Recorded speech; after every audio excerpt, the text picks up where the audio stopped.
और थोड़ा मार्केट के टेक्निकल सेटअप की भी चर्चा कर ली जाए। हमारे साथ केडियानॉमिक्स के फाउंडर सुशील केडिया जुड़े हैं। Sushil ji, good morning.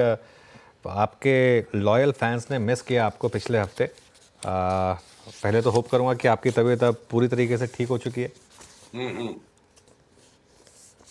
Yes अनुज। ओके ओके, बताइए मार्केट पर अब क्या व्यू बन रहा है सुशील, क्योंकि एक मार्केट में बड़ी रैली हुई और कल एक डिक्लाइन आया, तो अब क्या व्यू बन रहा है? देखिए, ये रोज रोज के राइजेस एंड डिक्लाइन से ज्यादा अनुज, मुझे आपसे सप्ताह में एक बार बात करने का मौका मिलता है और पिछले वीक मिला नहीं। तो मैं आपको एक अनोखी चीज दिखाना चाहता हूँ शुरुआत में। आपको पिछली बार भी मैक्रो पे बात करके मजा आया था। तो देखिए, कुछ होता है ना, हम अपनी इंद्रियों में से कुछ चार्ट्स को हम देखते हैं, न्यूज को सुनते हैं, और एक कुछ होता है कि जो एक ट्रेडर का इंट्यूशन होता है, जिसे मैं कहता हूँ ना, मेरी चार्ट में से जो मुझे महक आती है वो एक खास। तो ये महक जब आई थी आखिरी बार 2008 में, तो पूरे संसार के मार्केट्स का सत्यानाश हो गया था। और 2012 से जो इसका बॉटम बना था, एक तरफा वर्ल्ड के सारे एसेट मार्केट्स में तेजी है। और ये 1998-99 में भी हुआ था। ये क्या है, क्या चीज की चार्ट है? ये यूरो वर्सेस जापानीज येन की चार्ट है। अब इसका लॉजिक बताता हूँ ऐसा क्यों होता है। जितनी भी करेंसीज है वर्ल्ड में, डॉलर के बाद सबसे बड़ा stock of physical currency, issued currency है यूरो। और जापानीज येन की एक विचित्रता है कि अगर डॉलर बाकी करेंसीज के सामने बढ़ता है तो जापानीज येन और ज्यादा बढ़ जाता है, और डॉलर अगर घटता है तो जापानीज येन और ज्यादा घट जाता है। यानी जापानीज येन डॉलर की परछाई है। तो आप जब यूरो और जेपीवाई की रेशियो को देखते हो, डॉलर के बाहर सबसे बड़ी करेंसी बनाम सबसे संवेदनशील करेंसी, तो ये पेयर की जो हाईएस्ट सेंसिटिविटी होती है और उसकी प्रेडिक्टिव वैल्यू स्टैटिस्टिकली भी वैलिड है, मैंने टेस्ट रन किए हैं। जब जब ग्लोबल एसेट्स मार्केट में एक तरफा 5-7 साल का ट्रेंड या साल 2 साल का बड़ा कोई भीषण करेक्शन आने वाला होता है, ये सबसे पहले बॉटम या टॉप हो जाती है। तो यूरो जेपीवाई का ये जो पैटर्न, जो टॉप आउट होके जो स्लैश आया मई में, और अब एक माइनर जो रीबाउंड आ रही है, इस लाइन तक भी जा नहीं पा रहा है। तो इसलिए देखिए, या तो मैंने जो इतने साल में सीखा मैं सब कुछ भूल जाऊं, भूल नहीं पा रहा हूं, तो मैं सारे लार्ज कैप्स पे इसीलिए हमेशा अल्ट्रा कॉशियस होकर चलूंगा। अब मैं उनसे अगर उतर के हमारे नॉर्मल स्टॉक की चार्ट रीडिंग की बात पे आता हूं अनुज, और ये सारे पैटर्न्स, ये जो यूरो जेपीवाई वाला पैटर्न वर्ल्ड की हर एक इक्विटी इंडाइसेस को इम्पैक्ट कर रहा है, जिसको मैं इग्नोर नहीं कर सकता। तो फिर मैंने डिटेल में जाके देखा, अगर मैं लार्ज कैप्स को कछुए कछुए मान लेता हूं और ये स्मॉलर मिड कैप्स को हम खरगोश मान लेते हैं, तो कछुए और खरगोश की कहानी हमेशा होती है बाजार में। कछुए अपनी मंथर गति से चल चल के सारे इकट्ठा हो गए, सब अपने फाइनल पड़ाव तक पहुंच गए। खरगोश बीच में थोड़े घमंडी हो गए थे, अब उन्होंने जोर से वापस ब्रेकआउट दे दिया। तो दुनिया भर के 60-70-80 स्टॉक्स में लास्ट 10 दिन में हमारे नए बाई कॉल्स आए, उन पे भी हम आएंगे। पर अनुज, लार्ज कैप्स में बड़ी सीरियस चेतावनी के पैटर्न्स बने हुए हैं, और दोनों स्पेसेस को, मिड और स्मॉल कैप्स को अलग तराजू में देखना होगा, लार्ज कैप्स को अलग में देखना होगा। खाली इंडेक्स को देख के चलने पे आदमी कभी वापस चपेट में आए। ओके, अच्छा, सिंस आपने बात कर ली थोड़ी मैक्रो की और ग्लोबल मैक्रो की बात कर ली, थोड़ा उसी को और एक्सटेंड करते हैं। स्टॉक्स के बाद उसके बाद कर लेंगे। चाइना में जो हुआ वो, उसको कैसे देख रहे हैं आप? और एक जो रिस्क बन रहा है कि अब चाइनीज़ मार्केट यहाँ से बहुत बड़ी आउट परफॉर्मेंस दिखा सकती है, क्या वो टाइन कर रही है आपके इस व्यू से कि लार्ज कैप में करेक्शन आ सकती है? देखिए, ये बात अपनी बहुत स्पष्ट शब्दों में हुई भी थी कि bull is going into the China shop. एक मैंने सरकास्टिक तरीके से आपको कहा भी था कि bull is going into the China shop. मुहावरा है ना, जब सांड एक मर्तबानों की दुकान में घुसता है तो सब कुछ सारे संसार में तोड़फोड़ मचवा देता है। तो वो घटना यहाँ जो हो रही है, शंघाई कॉम्पोजिट की मैं चार्ट आपके सामने खोलता हूँ। ये देखिए, हमने पहले इसको से डिस्कस हुआ था 15 दिन पहले कि एक तरफा चाइना में तेजी आएगी, और शायद हमने और भी किसी चैनल पर इसके बारे में बात करने का मौका मिला था। तो चाइना की एक तरफा तेजी अब जो आ रही है, 2020 का भी क्रैश आने के पहले चाइना एक तरफ उछला, और वो क्रैश चलता गया तो चाइना उछलता चला गया। उसके पहले 2008 में भी हुआ। तो समवेयर चाइना में ना सस्टेनेबल तेजी नहीं बनती है। जो जो बड़ी आउट परफॉर्मेंस तेजी होनी थी वो 20 साल पहले हो गई। तो चाइना ग्लोबल इन्वेस्टर्स के लिए एक विवशता का बाजार है कि और कहीं नहीं मौका मिल रहा है, हम चलो चाइना में जाके इन्वेस्ट कर देते हैं। और वो जो, ये देखो अब आ जाएगी ये चार्ट मेरी स्क्रीन पर। हाँ, पीसीआर अगर इस चार्ट को दिखा पा रहे हैं, तो जो चाइना में 2 वीक में जो बवाल आ गया, और हमने यहाँ से भी एक बार प्रेडिक्शन निकाला था मार्च में कि चाइना में उछाल आएगा, और फाइनल सेकंड बॉटम यहाँ निकाला था। मेरा अनुमान है 4000 तक तो ये बिना किसी हेजिटेशन के 4200-4300 तक तो जा रहा है। 3300 वाला भी अगर 4200-4300 जा रहा है, तो चाइना पैसा खींच रहा है, अंदर एक जस्टिफिकेशन है, पर डेस्परेशन में भी फंड्स को कहीं पैसा डालना है। चाइना ठीक है अंडर वैल्यूड दिखता है, पर वहां भरोसा और विश्वास नहीं है लॉन्ग टर्म का, या सस्टेनेबल इन्वेस्टमेंट स्टोरी बने। और अगर ये चार्ट मैं दिखा पा रहा हूँ स्क्रीन पे, लॉन्ग टर्म की चार्ट है, 2008 का ये जो पीक आया था सितंबर 2007 में, संसार क्रैश हो गया। उसके बाद ये 2015 के बाद भी 16-17 सीवियर अंडर परफॉर्मेंस था। एक बार वापस ये पीक आ रहा है, तो मुझे लगता है कि 4000-4200 तक का जब तक पीक आएगा, बाकी वर्ल्ड के इक्विटी मार्केट्स में मोटा करेक्शन बन सकता है। इकोनॉमिक थ्योरी कोई इसकी प्रॉपर जस्टिफिकेशन वाली नहीं है, पर वही बोलते हैं ना सारे महक इंडिकेटर, ट्रेडर्स की जो इंस्टिंक्ट होती है। चाइना पास्ट में जब जब इस तरह आउट परफॉर्मेंस दिया, संसार का भट्टा बैठा है, तो ये चाइना की चार्ट से वापस वही महक आ रही है।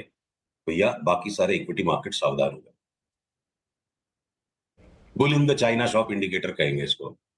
जी नमस्कार। ओके, आपने यहाँ पे ग्लोबल मार्केट्स की बात करी, स्पेशली चाइनीज़ मार्केट की प्लेसमेंट को समझाया।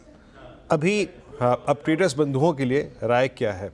सबसे पहले आपके वो प्रिफर्ड आइडियाज़ जो कि लॉन्ग्स के हैं और शॉर्ट के हैं, अगर कुछ क्लासिफाई कर पाए तो।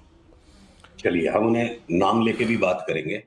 लॉन्ग आइडियाज जो अभी भी बरकरार हैं या नए जिनमें बाइंग सिग्नल्स आ रहे हैं, उनकी टाइम ड्यूरेशन थोड़ी सी बड़ी है। कम से कम 3 महीने के आगे के पीरियड का व्यू लेके चल रहे हैं, तो उसमें हम फ्लक्चुएशन को हैंडल कर सकते हैं। 50% की अपमूव अगर है, कई सारे नए स्टॉक्स में आई है, और उनमें अगर 5% का डाउनसाइड एब्जॉर्ब करना पड़ा, तो 3 से 5 महीने का 6 महीने तक का व्यू है। और जो लार्ज कैप्स के अंदर में जहां पे बिकवाली के संकेत आने लग गए हैं, या जिनको हम अब बिल्कुल तैयार है कि जब सिग्नल आएंगे शॉर्ट सेल करेंगे, वो much more shorter time horizon के हैं। इस टाइम के डिफरेंस को समझने के बाद, तो देखिए पहले लार्ज कैप्स में बताऊं, कहीं छिपने की जगह दिख रही है क्या? जो एफएमसीजी में हमने खूंखार तेजी करी, ए टू जेड स्टॉक्स में अब हम सेल सिग्नल के लिए वेट कर रहे हैं। मेरे को हिंदुस्तान लीवर में शॉर्ट सेल सिग्नल का मौका आ गया, तो शॉर्ट सेल करने में कोई हेजिटेशन नहीं होगी। मतलब अमर पट्टा किसी भी स्टॉक को नहीं लिखा, हिंदुस्तान लीवर ने 5-5, 7-7 साल नेगेटिव रिटर्न्स बनाए हैं, और अब साल 2 साल तक इसकी धुलाई होगी। कोई एफएमसीजी में हाइडिंग स्पेस नहीं दिखता है, इक्का दुक्का किसी नाम को छोड़ के, किसी लगार्ड को। आईटी के अंदर जिस तरह से भयंकर तेजी होली, भगवान की कृपा रही, खूब पैसे मिले। अब आईटी को हमें बेच बेच के कमाना है, लगेंगे जितनी बार स्टॉप लॉस लगेंगे। मेटल्स में जो थोड़ा बहुत एक परकअप अब आ रहा है, और लग रहा है कि मेटल्स में सस्टेनेबल तेजी बन जाएगी। तो देखिए सेल जो बिल्कुल लगाड़ रह गया था, तो जिसने कोई भी कारणों से बाकी बाजार के साथ पार्टिसिपेट नहीं किया, वो एक अपवाद की तरह चलता चल सकता है। एनएमडीसी में जो बढ़िया पैटर्न ब्रेकआउट आ गया, और हमें एनएमडीसी यहाँ से भी 30% बढ़ता लगता है, वो एक एक्सेप्शन है। नाल्को हिंडाल्को जो कॉपर की सिजलिंग रैली हो गई उस पे है, हो सकता है कॉपर की वो रैली भी पीटर आउट हो जाए, तो डेंजरस है। और उसके पीछे मैं टाटा स्टील ले लूं या जिंदल स्टील ले लूं, ऐसी कहीं भी चार्ट्स नहीं है। ये जेएसडब्ल्यू स्टील, टाटा स्टील, ये सब कुटने पिटने के लिए तैयार बैठे हैं, सिग्नल नहीं है, जब आएंगे तब हम बेचेंगे। तो मेटल्स में अलग अलग डिविजन है। ऑटो के स्टॉक्स में अगर टाटा मोटर्स ने धर धुलाई अच्छा मोटा करेक्शन कर लिया, और अब अगर वो अप ट्रेंड में है, तो मैं बाकी के ऑटो से स्टॉक्स को देख के, कि बजाज ऑटो या हीरो होंडा जो लग रहा है ऊपर 20-25-50 माले पे चढ़े हुए हैं, और बंजी जंपिंग नहीं, ये बिना पैराशूट के कूदेंगे सारे स्टॉक्स नीचे, तो इसका मतलब ये नहीं मैं टाटा मोटर्स को बेचूंगा, मैं सिलेक्टिवली टाटा मोटर्स पे लॉन्ग रहूंगा। तो मेटल हो गया, ऑटो हो गया, बैंक्स। बैंक निफ्टी के अंदर ये एचडीएफसी बैंक बढ़ गया और न्यू हाई आ जाएगा, चार्ट का पैटर्न आप देखोगे ना, बहुत ही गंदा टाइप का ये पैटर्न है, और ये बाजार के छद में है, इनसे हमें सावधान रहने की जरूरत है। ये देखो एचडीएफसी बैंक में सिर्फ डबल टॉप बना है ये देखो डबल टॉप बना है। पीसीआर प्लीज इस चार्ट को दिखाइए, बहुत इंपॉर्टेंट है। और ये एक बार शिष्टाचार के लिए हमने ट्रेडिंग का 1500 तक का व्यू नाप दिया। मैं बोलता हूँ इन्वेस्टर्स को, 1200 रुपए का भाव आने तक इसको लेने की मत सोचना, इसमें लगाए हुए पैसे पे ब्याज भी नहीं मिलने वाला, टाइम टू टाइम रकम टूटेगी। ये long term top out process है, और हम लोग लॉन्ग टर्म अप के अपर एंड की रेंज पे है, कि 1200 रुपए में जब मिलेगा तब दोबारा इन्वेस्ट करना। आईसीआईसीआई बैंक, एसबीआई तो ऑलरेडी डाउन ट्रेंड में, माइनर बम्प अप आया। तो बैंक निफ्टी में जितने भी लार्ज बैंक इंक्लूडिंग कोटक, हम बार बार बेच के लेंगे। एक एक बात यहाँ कहनी जरूरी है अनुज, जैसे एक व्यक्ति के भी व्यवहार में आपको बहुत सारे विरोधाभास दिखेंगे, कुछ अच्छी बातें दिखेंगी, कुछ अजीब सी दिखेंगी, हर एक स्टॉक की चार्ट में भी विरोधाभास होते हैं। उन विरोधाभास के साथ कैसे जीना है, जो उसकी मुख्य प्रवृत्ति है उसको पकड़ के चलो। इन सब में अपर एंड पे ट्रेडिंग रेंज के हैं, बीच बीच की जो रैलीज आएगी वो लार्ज बैंक्स को मिस करेंगे, पर बेच बेच के इनको हमें कमाना है। बैंकों के अंदर में अगर कोई तेजी का सा छद्म उसको क्रिएट करने के लिए स्मॉल फाइनेंस बैंक्स या आपके पीएनबी बीओबी ये बीच बीच में जोर से उछल जाएंगे, आरबीएल जोर से उछल जाएगा, बंधन बैंक ज्यादा नहीं घटेगा और बड़े वाले बैंकों में धुलाई होगी, ऐसी हमारे को लगता है चार्ट्स में।